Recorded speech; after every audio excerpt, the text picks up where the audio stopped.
আজকে আমরা জবাবদিহি প্রদান করার জন্য সক্ষম হই।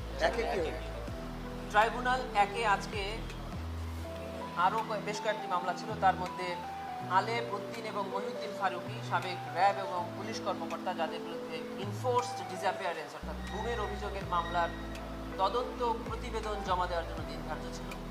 ইনভেস্টিগেশন এজেন্সির আবেদনের প্রেক্ষিতে প্রসিকিউশন 3 মাসের সময় আবেদন করেছিলেন। আগামী 30 নভেম্বর 2025 তারিখে এই দুটি মামলার তদন্ত প্রতিবেদন দাখিলের জন্য ট্রাইব্যুনাল দিন ধার্য করেছে। এখনও ট্রাইব্যুনালের যেহেতু ইনভেস্টিগেশন চলমান, এখনো আসামি কতজন এটা নির্ধারণ করে আমরা বলতে পারছি। আলেপুদ্দিনের ব্যাপারে আইজিপি চৌধুরী আব্দুল্লাহ মামুন তার জবানবন্দিতে উনি বলেছিলেন যে আলেপুদ্দিনকে সবাই খুঁজত, উনি এতটাই ঘুম এক্সপার্ট ছিলেন এবং আলেপুদ্দিন থাকলে অন্যান্যরা খুশি হতো। এই আলেপুদ্দিনকে এতটা ভয়ঙ্কর ছিল যে এটা তো তদন্তে উঠে আসবে, তদন্ত যখন ফাইনালি উঠে আসবে তখন আমরা বলবো। এটা শুধু আলেপুদ্দিন না, মহিউদ্দিন ফারুকের ব্যাপারেও আছে। গোলাম নাফিজের মামলার আজকে নির্ধারিত তারিখ ছিল না, তবে গোলাম নাফিজের মামলায় যিনি সরাসরি গুলি করেছেন এই মর্মে তদন্ত সংস্থার পক্ষ থেকে একটি আবেদনের প্রেক্ষিতে সচিন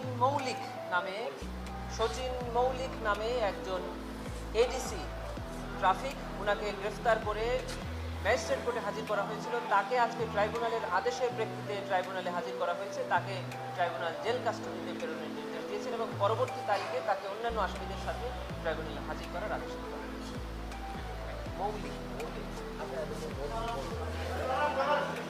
আজকে তার কাছ থেকে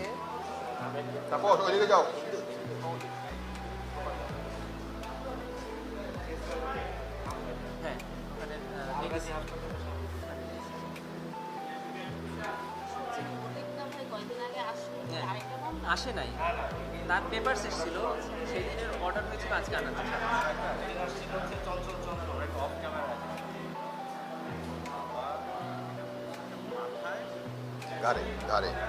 ঘাড়ে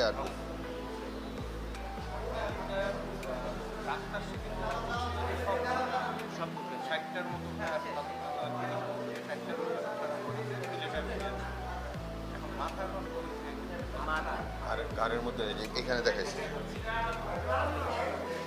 মাথায় হলো, ওই জন্যই ডাক্তারকে ওইটাকে তুমি এদিকে এসে পড়ো না, তাই তো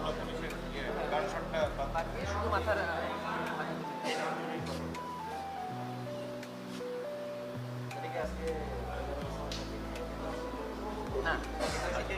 না হয়ে যায়